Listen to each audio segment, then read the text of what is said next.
Good afternoon, guys, and welcome to the podcast. Today, you're in for a special treat.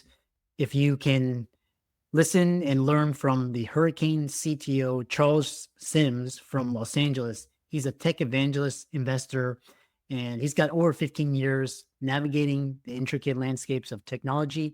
And our discussion today is going to be all about the overarching macro picture of business entrepreneurship with Charles's insights, his stories, as well mixing a little bit of AI technology. And I'm really happy to have him on. Charles, welcome. Thanks for having me, Chris. Excited to be here. Yeah, you've had a really very interesting career and you've done some major work for organizations such as LA Clippers and a lot of fantastic work. So briefly introduce yourself and I'm excited to dive into the conversation. As I said, my name is Charles Sims. I've been an operator in the technology space for about a little bit more than 15 years.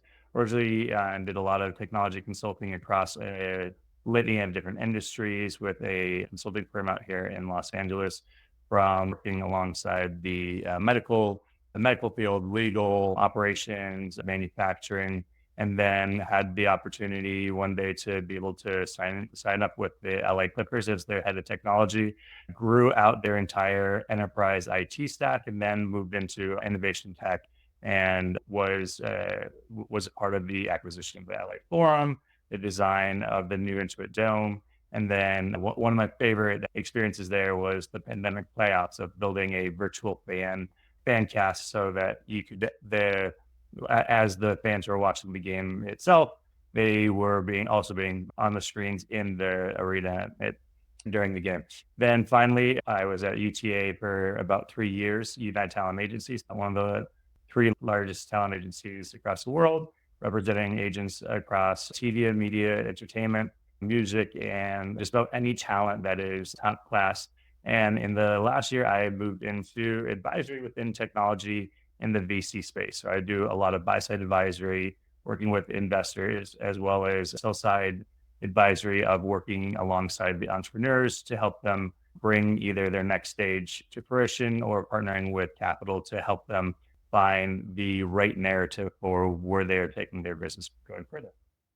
That's a great introduction and a great segue into so I'm really fascinated by your expertise because we're talking about the intersection of sports and entertainment and technology.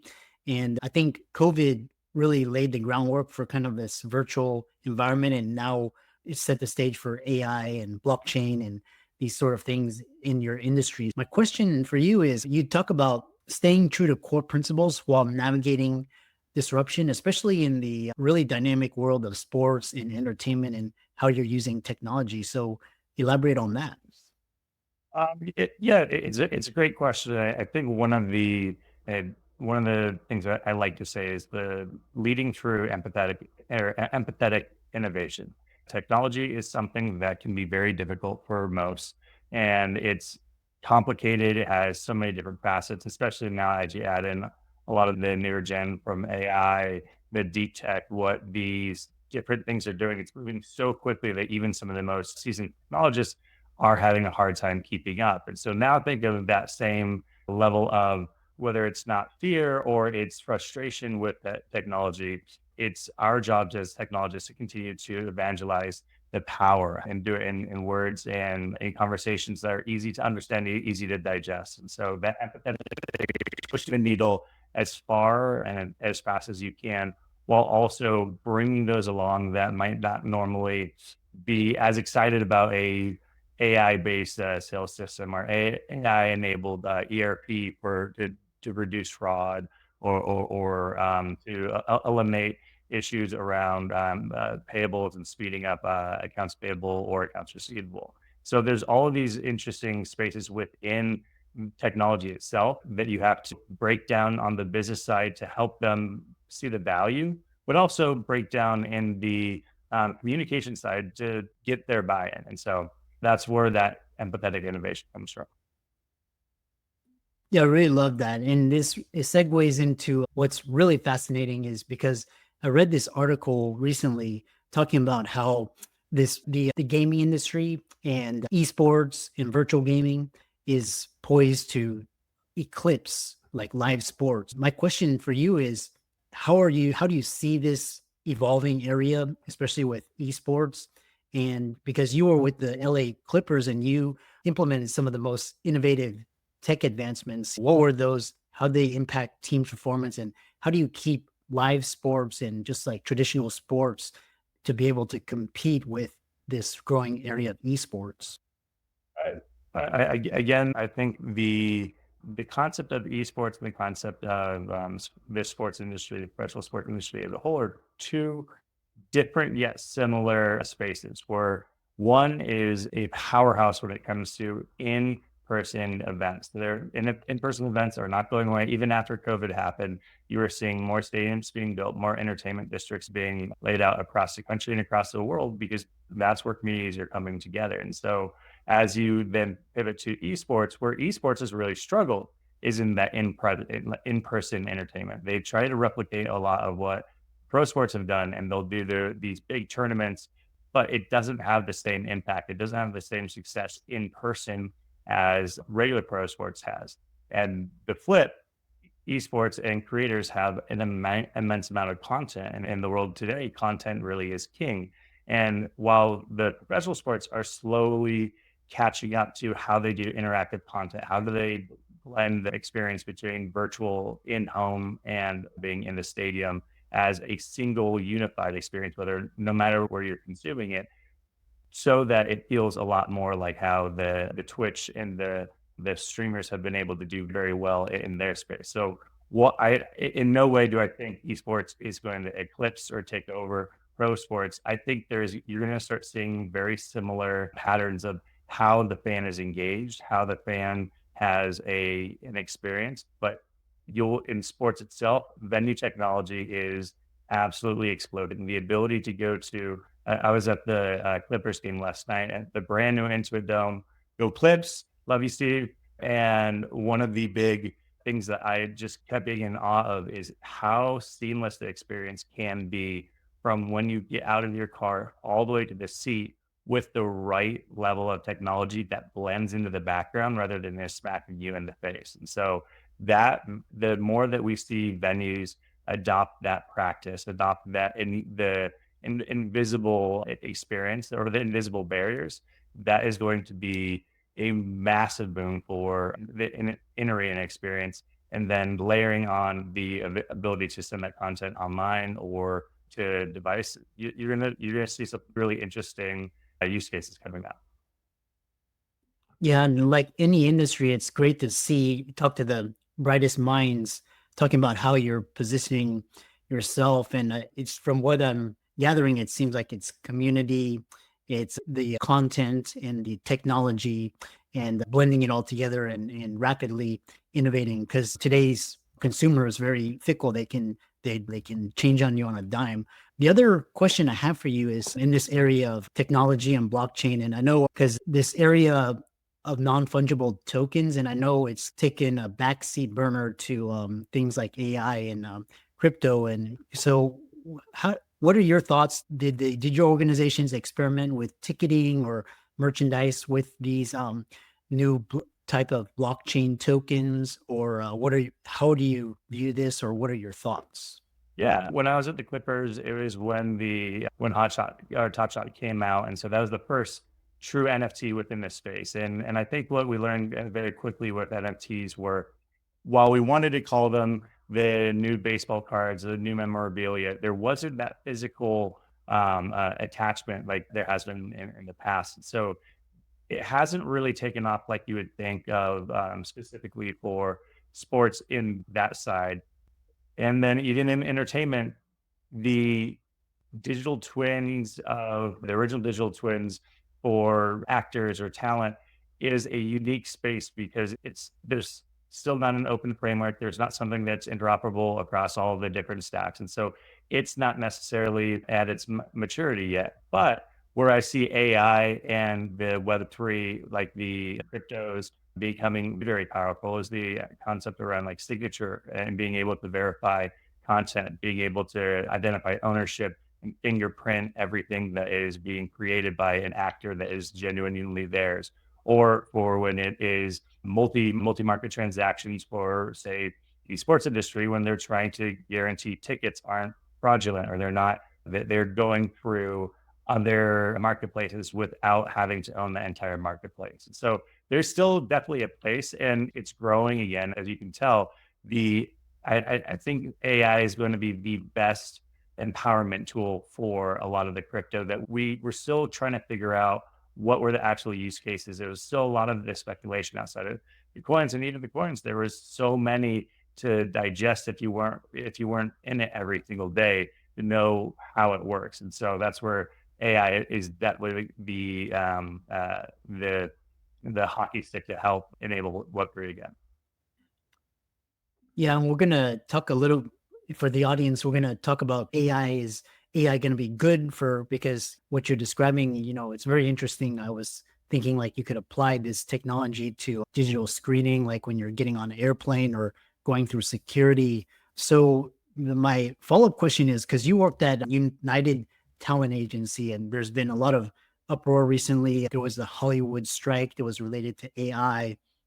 And do you see AI as a threat to the entertainment industry? Because I was reading, some people think that AI is going to get so good that it's going to become a category of its own. You're going to have AI superstars and AI celebrities and AI creativity, and kind of it could eclipse or overshadow human or the talent industry. What are your thoughts?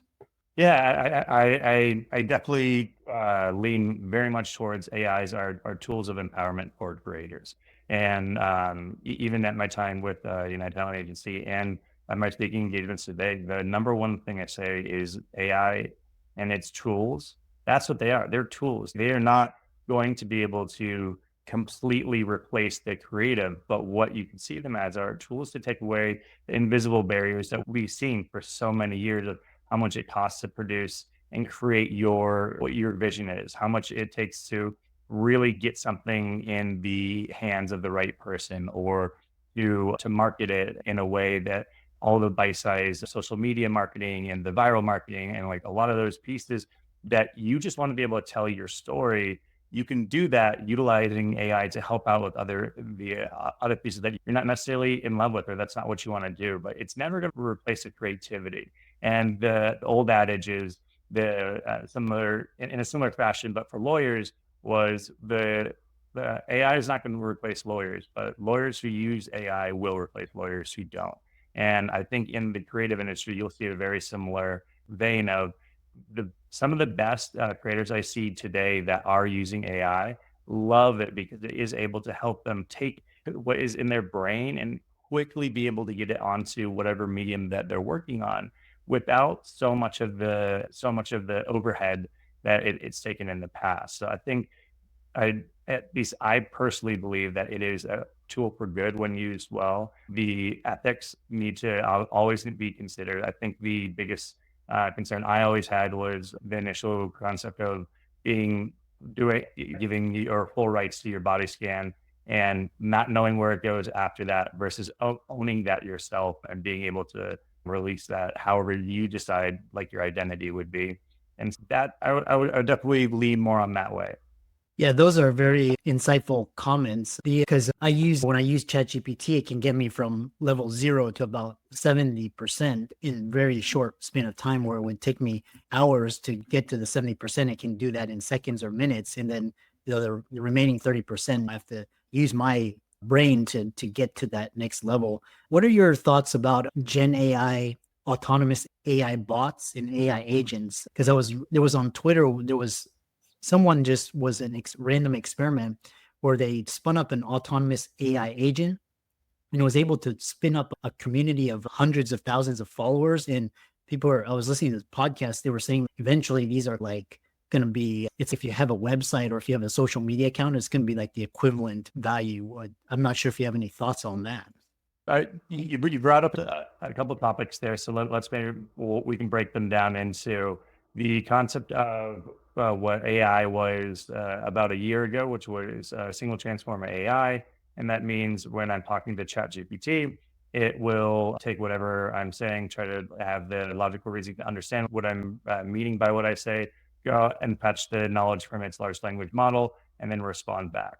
Then you have the multi-agent. So that is I am talking to an agent per se of a chat bot that then goes and says, "Hey, I want to create a travel plan for this guy who is going to spend 4 days in Tokyo," and it has a airline negotiator agent, and it has a calendaring agent, and it has a travel zoo agent that all go find what they're specifically best at and brings it back to that single agent, and then responds back. That's also now known as agentic AI. So you'll have like Crew AI. You'll hear a lot of AutoGen is from Microsoft. Llama Index and LangChain theoretically were the original of that agentic, because they were very much chaining things together, and historically it was more logically chaining them. So do this, then this, then this, then this with multiple different agents. Where now you have the concept of in agentic AI, it is a reasoning of who should do what agents it should use, what tools it should use. Then, I believe, the next piece that you were mentioning was sorry, remind me the second part of the question. So it's basically this area where AI becomes autonomous and free thinking, or able to make its own decisions. And what are your thoughts on that? Because we evolved from people using AI to people creating AIs that can create their own things. So that was Yeah. Yeah, the concept of AGI, which is artificial general intelligence, has been the buzzword since ChatGPT came out, and that is the concept of it. The AI is now its own being almost. It does everything. It thinks for itself. Makes itself. It does whatever it wants. But then when you're saying somebody had built some sort of AI platform that then got 100,000 followers, that's a lot closer to either the multi-transformer or the multi-agent slash agentic AI per se. interesting. I know we have a few minutes remaining. And like I said, this sports, entertainment, music, media, these all really great for AI use cases and crypto, blockchain. Round it out and talk about on which side of the fence do you sit with AI? Are we headed for utopia, dystopia? Is the future going to be bleak? Are we gonna we're gonna basically get annihilated? And how can people find you and reach out to you and learn more about you? Much believe that we are in the world of most most humans are good people, and most good people do the right thing.